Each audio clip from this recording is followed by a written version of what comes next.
Enero pa lamang, mahigit 100 na ang naitalang sunog sa Metro Manila ayon sa Bureau of Fire Protection. Gaya sa Barangay 48, Barrio Menu sa Tondo, Maynila, kung saan naantala ang selebrasyon ng pista dahil sa sunog. 2 ang nasawi. Balita natin ni Bea Pinlac. Sa mismong araw ng pista ng Santo Niño de Tondo, binalot ng makapal na usok at naglalagablab na apoy ang bahay na to sa Barangay 48, Barrio Menu, Tondo, Maynila. Ang mga residente, kanya-kanyang buhos ng tubig para makatulong sa pag-apula ng apoy. Kita pang sumampa sa hagdanang tauhan ng barangay para isalba ang lalaking natrap sa ikatlong palapag ng nagliliyab na bahay.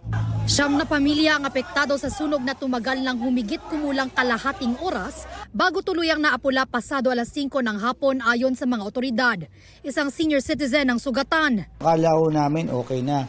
Kasi yung senior citizen na nailabas namin, na lapnos yung likod, bali napadalaw namin sa ambulansya. Patay naman ang 58 anyos na lalaki at kanyang pamangkin na 43 anyos. Umakyat pa ulit si Papa kasi nandun pa yung pinsan ko. Hindi na po sila bumaba. Mahal na mahal ko si Papa. Hindi ko po papabayaan si Mama at kapatid ko. Sobrang sakit. Hindi din naman po inaasahan na ganong mangyayari. Sakit siyempre. Hindi ko man in-expect na babalik yung ate ko eh. Ate, pasensya. Hindi ko alam na bumalik eh. Inaalam pa ang sanhi ng apoy na nagsimula raw sa ikalawang palapag ng bahay. Nagpahatid naman ng tulong sa mga nasunugan ang mga otoridad, pati ang ilang kapitbahay.